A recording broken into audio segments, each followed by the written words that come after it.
Okay, I will be reading The 12 Brothers. Once there was a king and queen who lived together happily and ruled their kingdom well. They had 12 children, and every single one was a boy. One day, the king said to his wife, "You're carrying our 13th child in your womb. If she turns out to be a girl, then the other 12 must die. I want her to inherit my kingdom and all my wealth."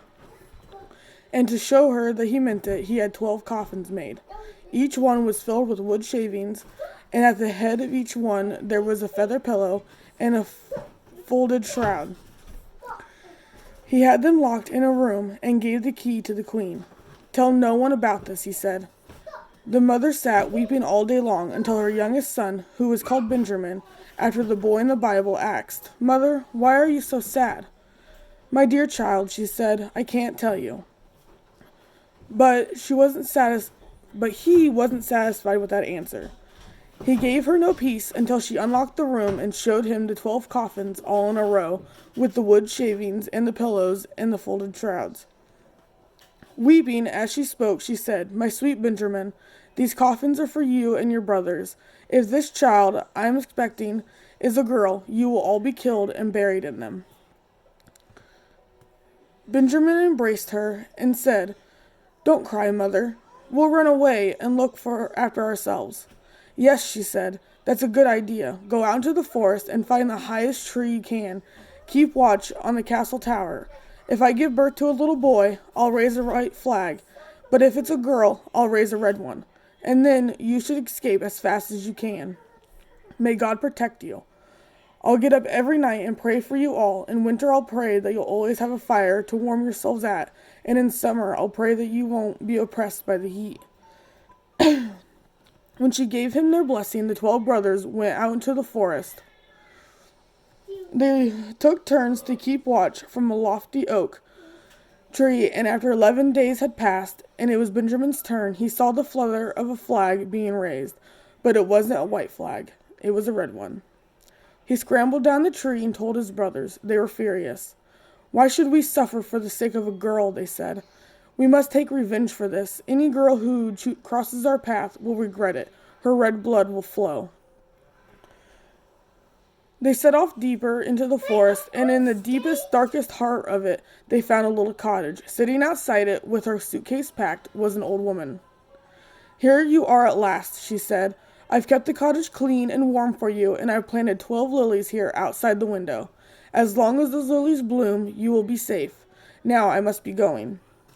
She picked up her suitcase and disappeared down a dark path before they could say a word. "Well, let's live here," they said. "It looks comfortable enough, and she did say it was intended for us. Benjamin, you're the youngest and weakest, so you can stay at home and keep house. The rest of us will hunt for food." So the older brothers went out into the forest every day and shot rabbits, deer, birds, whatever they could eat. They took it home to Benjamin, who cooked it and laid it on the table for them. They spent 10 years in the little cottage, where they were safe, and the time passed quickly. Meanwhile, the little daughter was growing. She turned out to have a kindly heart, a beautiful face, and a golden star on her forehead. One day, when all the laundry had been done at the palace, she saw 12 linen shirts on the line, each one slightly smaller than the next, and said to her mother, "Whose are those shirts, mother? They are too small for father."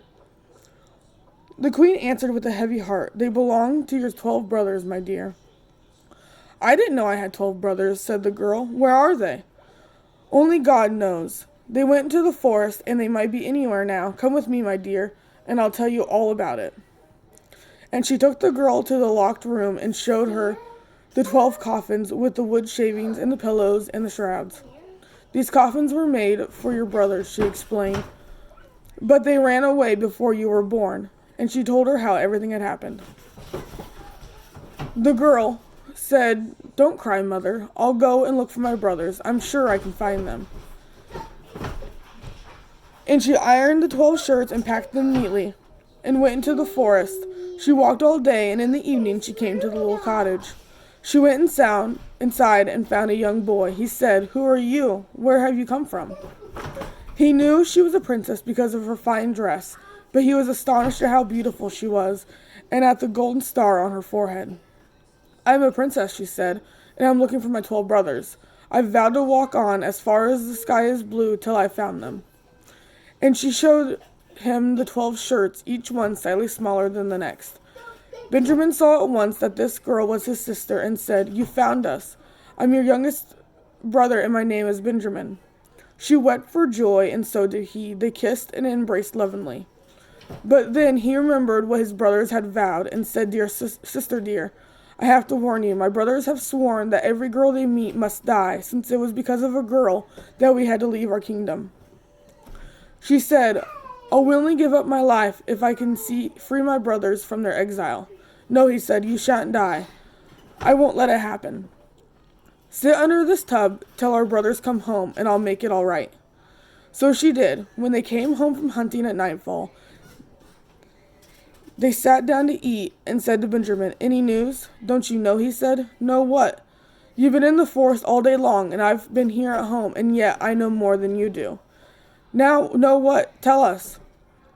"I'll tell you," he said, "as long as you promise that the next girl you meet shall not be killed." By this time they were so curious that they all cried, "Yes, we promise, we'll be merciful, just tell us." Then he said, "Here is our sister," and lifted up the tub. The princess came out in her royal dress, looking so lovely with the golden star on her forehead, and everything about her was delicate and fine and perfect. They all wept with joy and embraced her and kissed her, and they loved her at once. From then on, she stayed at home with Benjamin and helped with the housework. The 11 older brothers went out into the forest every day and shot game, deer and pigeons and wild boar, and the sister and Benjamin prepared it all for the table. They gathered wood for the fire and herbs for the pot, so that supper was always ready as soon as the others came home. They kept the house in order and swept the floors and made the beds, and the sisters always did the washing and hung up their shirts, each one slightly smaller than the next, to dry in the sunshine. One day they had prepared a fine meal, and they were all sitting down to eat when the sister thought that some parsley would taste very good sprinkled over the stew. So she went outside and gathered a bunch from their little herb garden, and then she saw 12 fine lilies growing by the window, and thought she would please the brothers by bringing them in to decorate the table. But the moment she cut the lilies, the cottages appeared, and the 12 brothers were changed into 12 ravens that flew away over the trees with a dismal cry and vanished. The poor girl was left standing in the little forest clearing all on her own. She looked around in dismay and saw an old woman standing close by. "My child, what have you done?" said the old woman. "Now your brothers have changed into 12 ravens, and there's no way of changing them back." "No way at all?" said the girl, trembling. "Well, there is one way," said the woman, "but it's so difficult that no one could ever do it." Tell me, please," said the girl.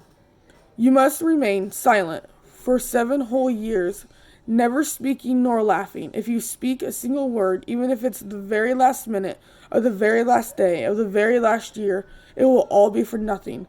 Your brothers will all be killed by that single word." And the old woman hurried off down a dark path before the girl could say another word. But she said in her heart, "I can do it. I know I can do it.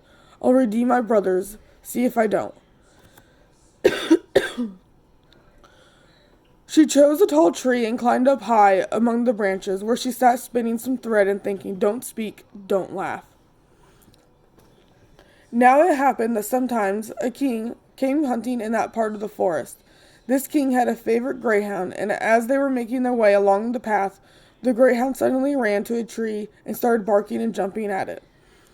The king followed, and when he saw the princess with the gold star on her forehead, he was so struck by her beauty that he fell in love at once. He called up and asked if she would be his wife. She didn't say a word, but she nodded, and he knew she'd understood. He climbed up the tree to help her down, but put her on his horse, and they went home together. The wedding was celebrated with great joy and festivity, but people remarked on the bride's strange silence.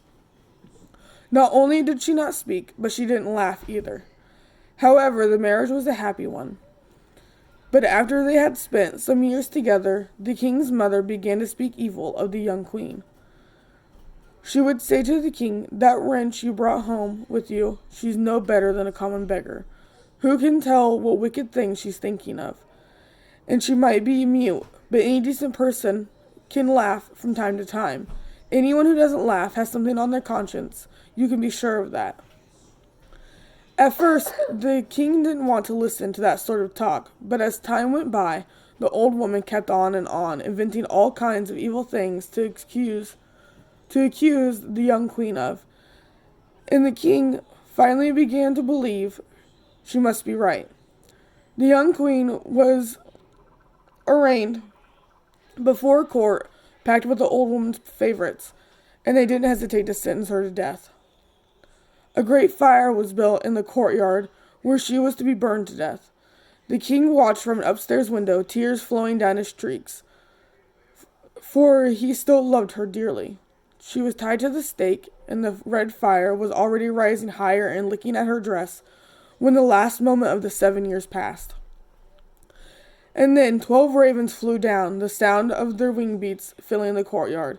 As soon as their feet touched the ground, they became her brothers again, and they rushed to the fire, kicking the burning logs this way and that, and untied their sister's bonds, and brushed off the sparks that were beginning to set her dress alight. They kissed and embraced her, carrying her away from the stake. And as for the young queen, she was laughing and talking as well as ever. The king was amazed. Now that she could speak, she told him why she had been silent for so long. He rejoiced to her she was innocent. He was rejoiced to hear she was innocent of all the terrible things his mother had accused her of.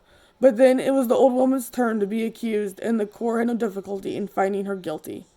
She was put into a barrel filled with poisonous snakes and burning oil, and she didn't last long after that.